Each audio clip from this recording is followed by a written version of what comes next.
Okay, നമുക്ക് നമ്മുടെ ക്ലാസ്സിലേക്ക് വരാം. ഇന്ന് വളരെ ഗംഭീരമായിട്ടുള്ള മാർക്കറ്റാണല്ലോ നടന്നത്. നല്ല ഒരു ഒന്നാന്തരം മാർക്കറ്റ് തന്നെയായിരുന്നു. അപ്പോൾ നന്നായിട്ട് നിങ്ങൾ കോൺസെൻട്രേറ്റ് ചെയ്ത് നമ്മുടെ സ്ട്രാറ്റജി പഠിച്ചിട്ടുണ്ടെങ്കിൽ നിങ്ങൾക്കത് ഏൺ ചെയ്യാൻ പറ്റുമായിരുന്നു. നമുക്ക് അയച്ചു തന്നിട്ടുള്ള സ്ക്രീൻഷോട്ടാണ്, നോക്കിക്കോളുക. എത്രയുണ്ട്? അതായത് 164 രൂപ മാത്രമാണ് ഈ ഒരു ഓപ്ഷൻ സ്ട്രാറ്റജിക്ക് വേണ്ടി ഉപയോഗിച്ചത്. ദെൻ നെറ്റ് സെല്ല് ചെയ്തിരിക്കുന്നത് എത്രയാണ്? 487 രൂപയ്ക്ക്, അതായത് 323 രൂപ പ്രോഫിറ്റാണ്. 164 രൂപ ഇൻപുട്ട് ചെയ്തിട്ട് 323 രൂപ പ്രോഫിറ്റ് കിട്ടി. ഇത് ഇങ്ങനെയുള്ള മാർക്കറ്റിൽ മാത്രം കിട്ടുന്നത്. അതായത് ഒരു വൺ ഡയറക്ഷൻ മൂവ്മെൻറ്റ് കാണിക്കുന്നത്, നമ്മുടെ എല്ലാ ലൈൻസിനെയും ക്രോസ് ചെയ്യുന്ന സമയത്താണ് നമ്മൾ ഇങ്ങനെയുള്ള മാർക്കറ്റിലേക്ക് എൻ്റർ ചെയ്യേണ്ടത്. നോക്കുള്ളൂ, ഫിനിഫ്റ്റി സർവീസ് ആദ്യത്തെ 15 മിനിറ്റ്സിൽ തന്നെ എല്ലാം നമ്മൾ തന്ന ലെവൽസിന് താഴെയായിരുന്നു അല്ലേ. താഴെയാകുമ്പോൾ നമുക്ക് മനസ്സിലാകാം താഴേക്ക് തന്നെ ഒരു വൺ സൈഡ് മൂവ്മെൻറ്റ് സംഭവിക്കാനുള്ള സാധ്യതയുണ്ട്. മുകളിലാണെങ്കിൽ മുകളിലേക്ക് തന്നെ ഒരു വൺ സൈഡ് മൂവ്മെൻറ്റ് സംഭവിക്കാനുള്ള സാധ്യതയുണ്ട്. അപ്പോൾ നോക്കുള്ളൂ, ഈ നാലാമത്തെ അഞ്ചാമത്തേക്ക് ക്യാൻഡിലായപ്പോഴത്തേക്ക് എന്താ, ഇത് താഴേക്ക് പോകുന്നെങ്കിലും ഒരുപാട് താഴേക്ക് പോകുന്നില്ലാത്തത് കൊണ്ട് തന്നെ നമുക്കത് ഉറപ്പിക്കാൻ പറ്റില്ല. ഇവിടെ വെച്ച് ടച്ച് ചെയ്ത് ബോൾ ലൈനെ ടച്ച് ചെയ്താൽ റിജക്റ്റ് ചെയ്യുമെന്നുള്ളത് നമുക്കറിയാം. പക്ഷെ അത് ഒരു നമ്മളുടെ ഗ്രാഫ് കൊണ്ട് മാത്രം നമുക്ക് ഉറപ്പിക്കാൻ പറ്റില്ല. നോക്കിയേ, നിഫ്റ്റിയുടെ ഫ്യൂച്ചർ ഓപ്പൺ ആയത് തന്ന ആ ലൈൻസിനൊക്കെ ഒരുപാട് താഴെയായിട്ടാണ് ഓപ്പൺ ആയത്. ബാങ്ക് നിഫ്റ്റി ഓപ്പൺ ആയത് അതുപോലെ തന്നെയാണ്, നിഫ്റ്റിയും ഓപ്പൺ ആയിരിക്കുന്നത് അതുപോലെ തന്നെയാണ്. സോ എല്ലാ ഗ്രാഫുകളും ഒരുപോലെ റിയാക്ട് ചെയ്തുകൊണ്ട് നമുക്ക് മനസ്സിലാകും ഇത് ഏറ്റവും അടിയിലാണ് ഇതിൻ്റെ ഓപ്പണിംഗ് സംഭവിച്ചിരിക്കുന്നത്. സോ ഇത് താഴേക്ക് തന്നെ ഒരു ഡയറക്ഷൻ കൊടുക്കാനുള്ള സാധ്യതയുണ്ടെന്നുള്ളത്. അവിടെ ആദ്യം ഒരു 2-3 ക്യാൻഡിൽസ് ഒന്ന് കൺസോൾഡേറ്റ് ചെയ്തിട്ടുണ്ട്. എന്തുകൊണ്ടാണ് അങ്ങനെ കൺസോൾട്ടേഷൻ സംഭവിച്ചത്? നമുക്ക് സ്ട്രൈക്കിലേക്ക് വരാം. സ്ട്രൈക്കിൽ അവിടെ ഒരു കൺസോൾട്ടേഷൻ കൊടുക്കുന്നുണ്ട്. കാരണം സ്ട്രൈക്കിൻ്റെ പി ഗ്രാഫ് എല്ലാം മുകളിലായിട്ടാണ് ഓപ്പൺ ആയത്, കണ്ടോ. ഓക്കെ, സൂം ചെയ്ത് കാണിച്ചു തരാം. നിഫ്റ്റിയുടെ ഗ്രാഫിലേക്ക് വരാം. നിഫ്റ്റിയുടെ പി ഗ്രാഫ് മന്തിൻ്റെ പി എന്ന് പറയുന്നത് മുകളിലായിരുന്നു അല്ലേ. തന്ന ലൈൻസിനൊക്കെ ഒരുപാട് മുകളിലാണ്. സോ ആ മുകളിലേക്ക് തന്നെ ഒരു ഡയറക്ഷൻ കൊടുക്കാൻ സാധ്യതയുണ്ട്. കണ്ടോ, വീക്കെൻഡ് പി മുകളിലാണ്, വീക്കെൻഡ് സി താഴെയാണ് റൺ ചെയ്യുന്നത്. ദെൻ പക്ഷേ മന്തെൻഡ് സി നോക്കിക്കേ, മന്തെൻഡ് സി അതേസമയം ആ താഴത്തെ ലൈൻസിലാണ്. അത് താഴത്തെ ലൈനിൽ ക്രോസ് ചെയ്ത് അങ്ങോട്ട് പോന്നിട്ടില്ല, താഴത്തെ ലൈനിൽ നിൽക്കുകയാണ്. അതായത് ഏറ്റവും താഴത്തെ ലൈനിൽ നമുക്കൊരു അപ് ട്രെൻഡ് ഉള്ളതാണ്. അതായത് അവിടെ നിന്നൊരു പൊസിഷൻ ഉള്ളതാണ്. അതായത് സി പൊസിഷൻ അവിടെ ഒരു വർക്കിംഗ് ആയിട്ട് കാണുന്നുണ്ട്, ഏറ്റവും ലാസ്റ്റത്തെ ലൈനിലായതുകൊണ്ട്. അപ്പോൾ ഈ ലാസ്റ്റത്തെ ലൈനിൽ നിൽക്കുമ്പോൾ നമ്മൾ പെട്ടെന്ന് കയറി അങ്ങോട്ട് പി കൊടുക്കാൻ നിൽക്കരുത്. കാരണം ഇത് സിയുടെ ലൈനാണ് അല്ലേ. താഴത്തെ ലൈൻ, ഏറ്റവും താഴത്തെ ലൈൻ സി ലൈനാണ്.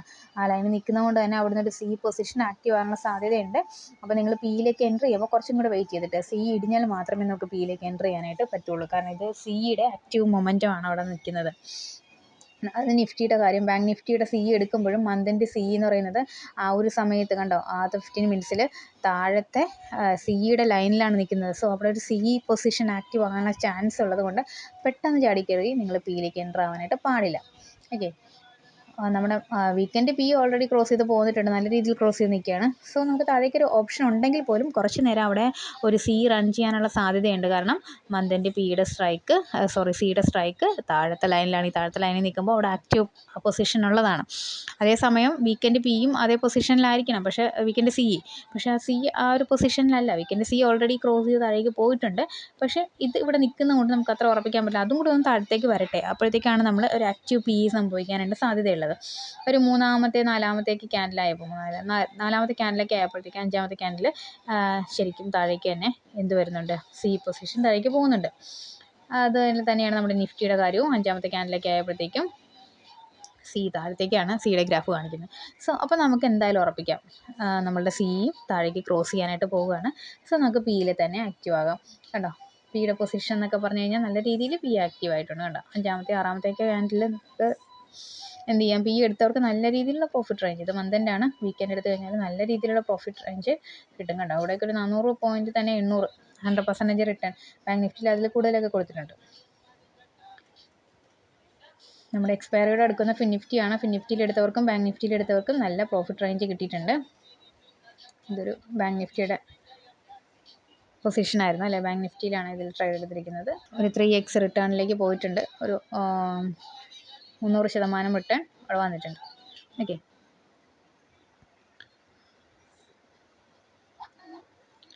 അതാണ് ഇന്നത്തെ നമ്മളുടെ സ്ട്രൈക്ക് ലെവൽസിനകത്തേക്ക് നമുക്കുണ്ടായിരുന്നത് പ്രത്യേകിച്ച് പറയാനായിട്ട് ഉള്ളത്. ഓക്കെ,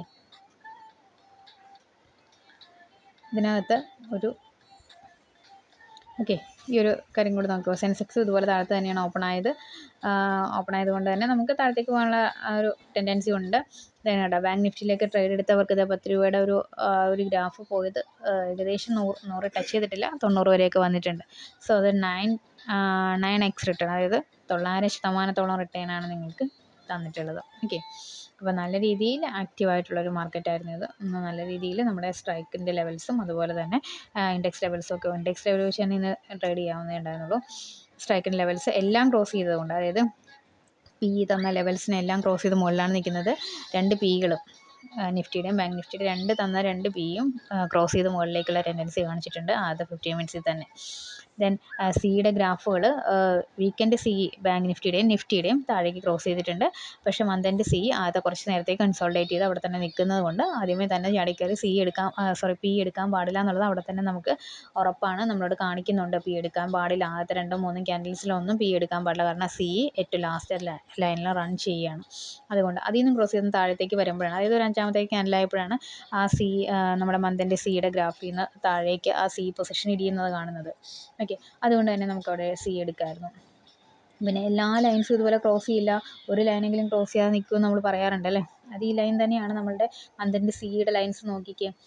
ഇവിടെ ഇത് അത്യാവശ്യം നന്നായിട്ട് ക്രോസ് ചെയ്തിട്ടുണ്ട്. പക്ഷേ ബാങ്ക് നിഫ്റ്റിയുടെ മന്ത് എൻഡ് സി നോക്കും, അത് ക്രോസ് ചെയ്തെങ്കിൽ പോലും അവിടെ തന്നെ കൺസോൾഡേറ്റ് ചെയ്താണ് ക്രോസ് ചെയ്തിട്ടുള്ളത്. കണ്ടോ, നല്ല രീതിയിൽ താഴത്തേക്ക് വലിയ മൂവ്മെൻറ്റോ ഒന്നും കൊടുത്തിട്ടില്ല, അവിടെ തന്നെ കൺസോൾഡേറ്റ് ചെയ്ത് നിൽക്കുന്നുണ്ട്. കുറച്ച് താഴത്തേക്ക് പോന്നിട്ടുണ്ടെങ്കിൽ തിരിച്ച് കയറി അതുപോലെ ഇങ്ങനെ കൺസോൾഡേറ്റ് ചെയ്ത് പോവുകയാണ്.